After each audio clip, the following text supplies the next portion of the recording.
आपण स्वामी चरित्र जर बारकाईनं तपासलं, अभ्यासलं, मला वाटतं सारे ग्रंथ समजतील, पण स्वामी चरित्र समजून घेणं ही सोपी गोष्ट नाही. त्याच्या पहिल्या अध्यायापासून तर 21 अध्यायापर्यंत खूप काही ग्रंथकर्त्यानं खूप ग्रंथांचा संदर्भ दिलेला आहे. पहिल्या अध्यायामध्ये व्यास वाल्मिक महाज्ञानी ज्यांनी अनेक ग्रंथ रचले, त्यात तुकाराम महाराजांचा उल्लेख केलेला आहे, कालिदासाचा वर्णन केलेला आहे, श्रीधर आणि वामन यांचा उल्लेख केलेला आहे. जगामध्ये त्या काळामध्ये श्रीधर आणि वामनासारखे ग्रंथकर्ते कधी होणार नाहीत, झाले नाहीत. त्यांचं वर्णनसुद्धा, तो संदर्भ ग्रंथकर्त्यानं पहिल्या अध्यायात घेतलेला आहे. स्वामींच्या आघटित लीला आणि विश्वात पायपीट ही द्वितीय तृतीय अध्यायात वर्णन करताना ग्रंथकर्त्यानं अचूक आणि कमी शब्द वापरून हा महासागररूपी ग्रंथ केवळ 21 अध्यायात बांधलेला आहे.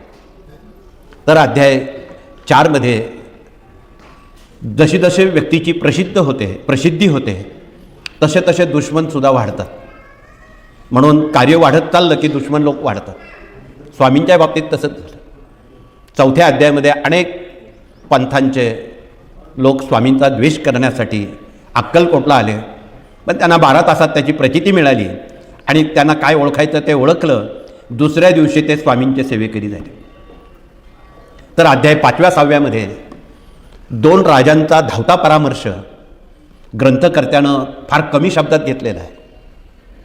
त्यामध्ये बडोद्याचे गायकवाड असतील, मल्हारराव गायकवाड असतील, चांदवडचे मल्हारराव होळकर असतील, आणि या 2 राजांच्या संघर्षातून काय काय घटना स्वामींपर्यंत पोचल्या हे अध्याय 5व्या 6व्यामध्ये दिलेले आहे.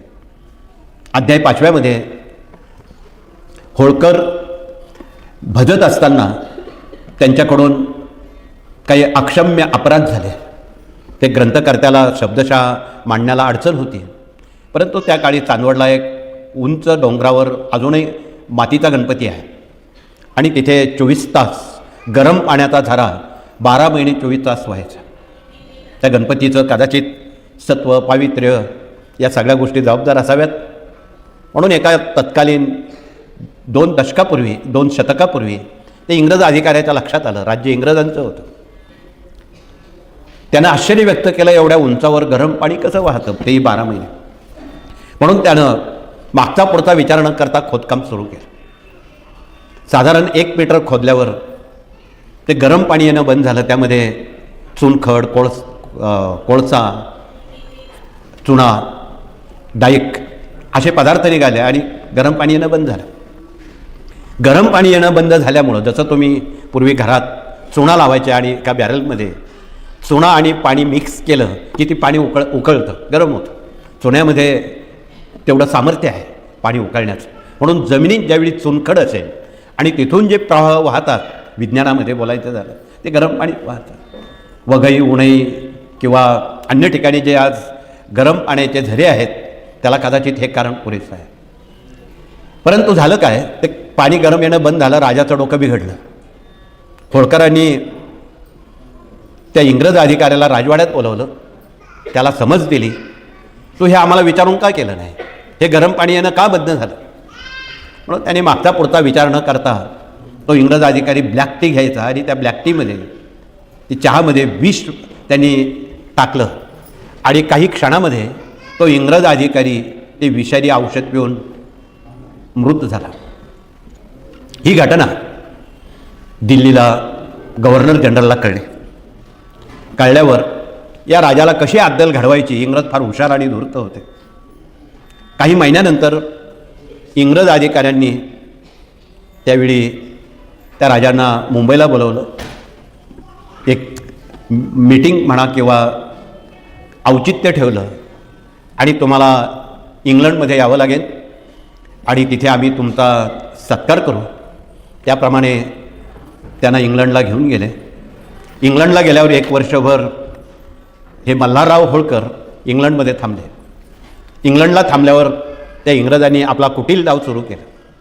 त्यांनी तेथील स्थानिक एका स्त्रीशी त्यांचा विवाह करून दिला आणि विवाह करताना एक 100 रुपयाच्या त्यावेळी स्टॅम्पवर त्यांची सही अंगठा सगळं काही घेतलं की जी तुमची महाराष्ट्रात भारतात जी संपत्ती प्रॉपर्टी आहे ती या इंग्रजबाईच्या नावावर तुम्हाला करावी लागेल, त्याला संमती म्हणून त्यांचा सही अंगठा घेतला.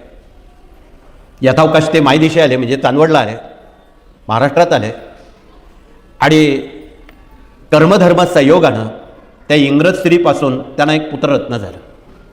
पुन्हा त्या चिंतेत भर पडली. त्यांना इंग्लिश येत नव्हतं म्हणून एका चांगल्या इंग्लिश वाचकाकडून मराठीत त्याचं भाषांतर करताना त्यांनी ती ओळ आल्यावर थबकले आणि विचारक्रांत झाले की आता काही आपली खैर नाही, ही सारी संपत्ती या इंग्रज स्त्रीला मुलाला द्यावी लागेल. म्हणून ते होळकर गायकवाडांना भेटले, मल्हारराव गायकवाडांना भेटले.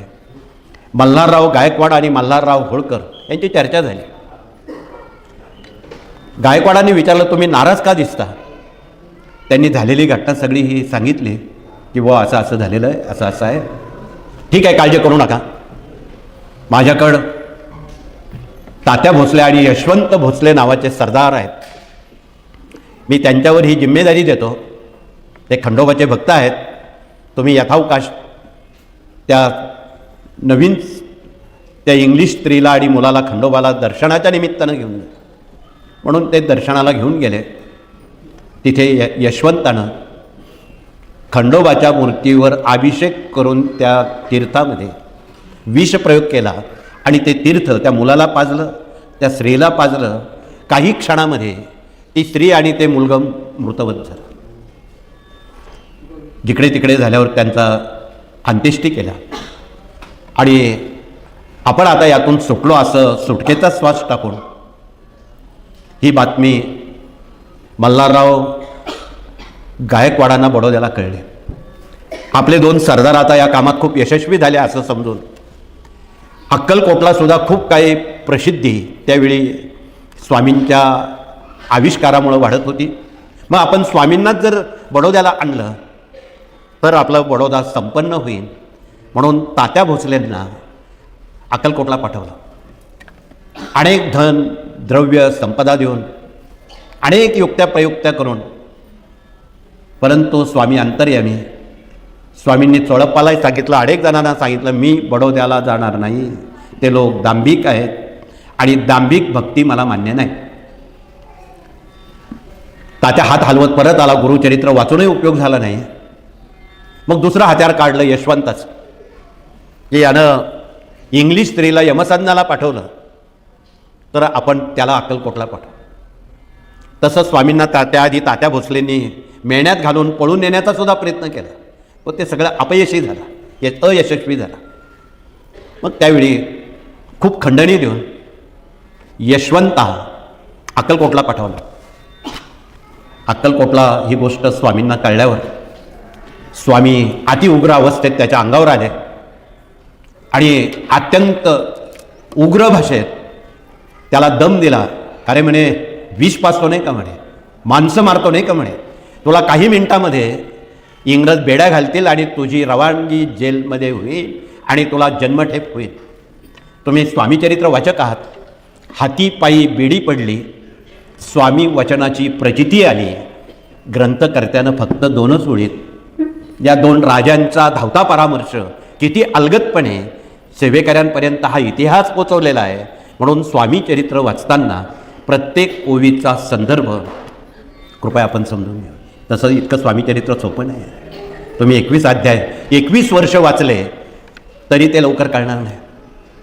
म्हणून हा संदर्भ इतिहासाचा, अनेक ग्रंथांचा संदर्भ ग्रंथकर्त्यानं इतक्या अचूक पद्धतीत वाचकांपर्यंत पोचवलेला आहे की स्वामी कोण आहेत. आपण यथावकाश पूर्ण 21 अध्यायांवर सांगण्याचा थोडक्यात प्रयत्न करू, परंतु हे स्वामी चरित्र खूप मोठं आहे. वाचायला 1 तासात होतं, समजून घ्यायला अनेक युग अनेक वर्ष लागतील तरी ते समजणारं नाही.